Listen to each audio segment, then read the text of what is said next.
नमस्कार मित्रांनो, तुम्हा सर्वांचे रश्मीस फूड फॅक्टरीमध्ये मनापासून स्वागत आहे. मित्रांनो, आज आपण मस्त झणझणीत आणि पारंपरिक भाजी बघणार आहोत. ती म्हणजे पाटवडी भाजी. तर त्यासाठी प्रथम आपण काही खडे मसाले भाजून घेऊयात. खडे मसाल्यांमध्ये आपल्याला घ्यायचं आहे 2 चमचे धने, 1 इंच दालचिनीचा तुकडा, 1 इंच दगडफूल, 1 इंच जावित्रीचा तुकडा, 1 चमचा खसखस, 1 तमालपत्र, 4 मिरे, अर्धा चमचा शहाजिरे, 3 लवंगा, 2 स्टार फूलच्या पाकळ्या आणि 8 ते 9 गोळंबी. हे सर्व खडे मसाले लो फ्लेमवर मिनिटभर एका कढईमध्ये किंवा तव्यावर भाजून घेऊयात.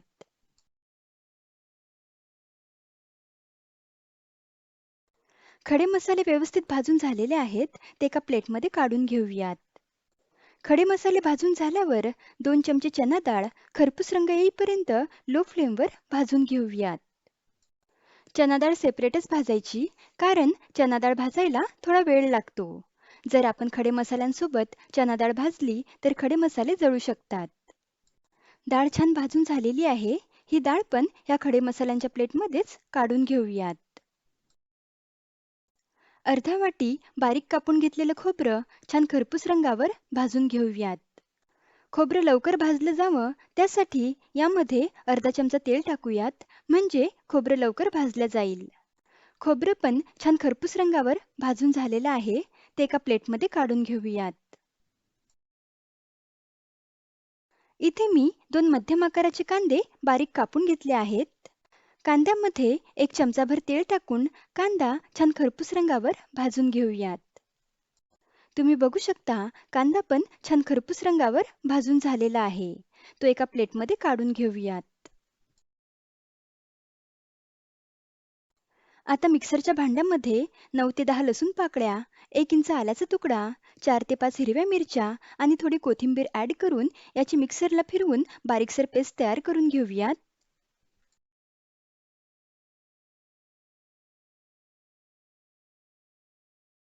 छान बारीकसर पेस्ट बनवून तयार आहे. ती एका प्लेटमध्ये काढून घेऊयात.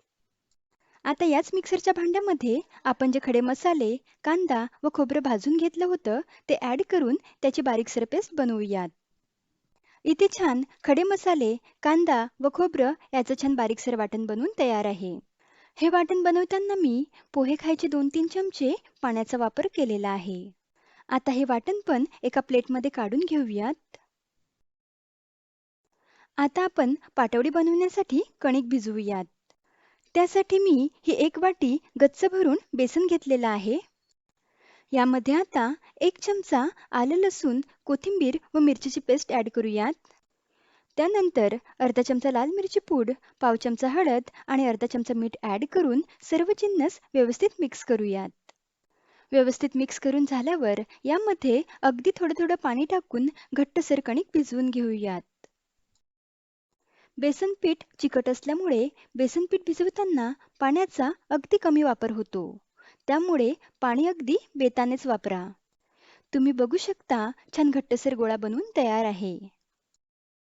आता यावर अर्धा चमचा तेल ॲड करून एकदा कणिक मळून घेऊयात आणि हा बेसन पिठाचा गोळा बाजूला ठेवूयात. आता आपण पाटवडीचा रस्सा बनवूयात. त्यासाठी कढईमध्ये 2 टेबलस्पून तेल ॲड करूयात. तेल छान गरम झाल्यावर यामध्ये लसूण, अद्रक, कोथिंबीर व हिरवी मिरचीची पेस्ट ॲड करूयात आणि मिनिटभर लो फ्लेमवर परतवून घेऊयात. यामध्ये आता कांदा, खोबरं व खडे मसाल्यांची पेस्ट ॲड करूयात आणि लो टू मीडियम फ्लेमवर मसाल्यांना तेल सुटेपर्यंत छान परतवून घेऊयात. ह्या वाटणाला आता छान तेल सुटलेलं आहे. आता गॅसची फ्लेम लो करून यामध्ये काही सुके मसाले ॲड करूयात.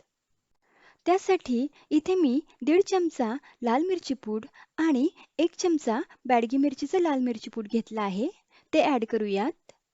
त्यानंतर अर्धा चमचा हळद, अर्धा चमचा जिरेपूड, 1 चमचा गरम मसाला, 1 चमचा काळा मसाला ॲड करूयात. काळा मसाल्याऐवजी फक्त गरम मसाला वापरला तरीही चालेल. आणि चवीनुसार मीठ ॲड करून हे सर्व मसाले व्यवस्थित मिक्स करूयात.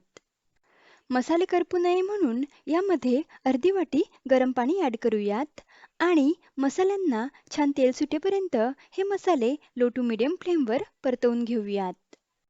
हा मसाला परतवत असताना मध्ये मध्ये थोडं गरम पाणी वापरायचं, म्हणजे मसाला परतवताना करपणार नाही. हा मसाला 5 मिनिटे लो फ्लेमवर परतवून झाल्यावर यावर 1 मिनिटभर झाकण ठेवूयात. आता मिनिटभराने झाकण काढूयात. तुम्ही बघू शकता मसाल्यांना छान तेल सुटलेलं आहे आणि मसाला पण छान परतवून झालेला आहे. यामध्ये आता गरम पाणी ॲड करूयात. पाणी ॲड करताना गरम पाणीच ॲड करा. त्यामुळे मसाल्यांचा फ्लेवर आणि भाजीवर तवंग टिकून राहतो. तर इथे मी एकूण 3.5 ग्लास गरम पाण्याचा वापर केलेला आहे. आता ह्या रश्श्याला लो टू मीडियम फ्लेमवर छान उकळी काढून घेऊयात. रश्श्याला उकळी येते तोपर्यंत आपण पाटवडी बनवूयात. त्यासाठी आपण जी बेसनाची कणिक भिजवली होती ती एकदा मळून घेऊयात आणि त्या कणकेचे 2 गोळे बनवूयात.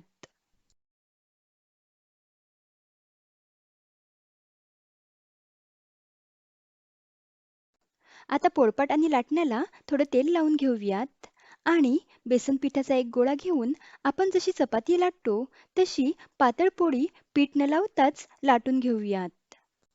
इथे मी पातळ अशी पोळी लाटून घेतलेली आहे. ही पोळी खूप जाडसर नका लाटू, नाहीतर पाटवड्या आतमधून कच्च्या राहतील. आता सुरीने चौकोनी किंवा डायमंड शेपमध्ये पाटवड्या कापून घेऊयात.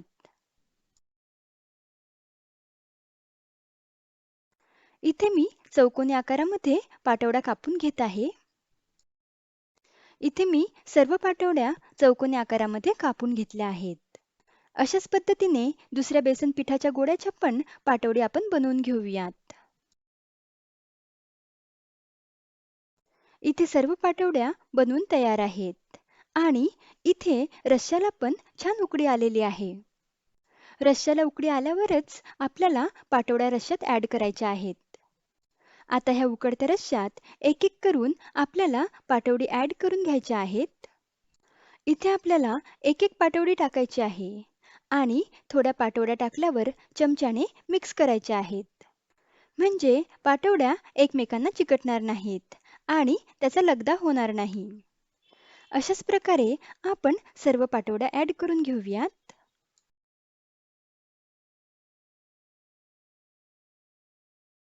तर इथे मी सर्व पाटवड्या ॲड करून घेतल्या आहेत. एकदा मिक्स करूयात.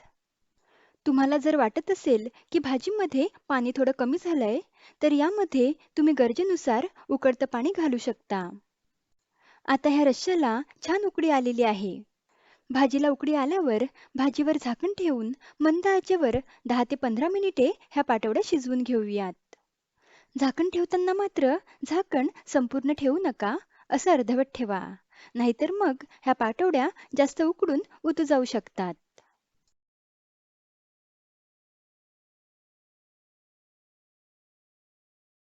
झाकण काढून मध्ये मध्ये भाजी अशी हलवून घ्यायची आहे, म्हणजे सर्व पाटवड्या एकसारख्या शिजतील.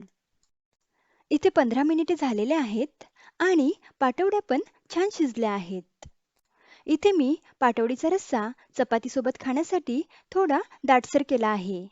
जर तुम्हाला भाकरीसोबत खाण्यासाठी पातळसर रस्सा बनवायचा असेल तर आधीच तुम्ही यामध्ये गरम पाणी ॲड करू शकता. यामध्ये आता बारीक चिरलेली कोथिंबीर ॲड करून गॅस बंद करूयात. इथे मस्त छान झणझणीत आणि चमचमीत पाटवडीची भाजी बनवून तयार आहे. एखाद्या वेळेस घरात भाजीला काही उपलब्ध नसेल तर ही पाटवडीची भाजी तुम्ही एकदा नक्की करून पहा. चवीला अप्रतिम लागते. लवकरच भेटूयात अशाच एका रुचकर रेसिपीसोबत. तोपर्यंत धन्यवाद.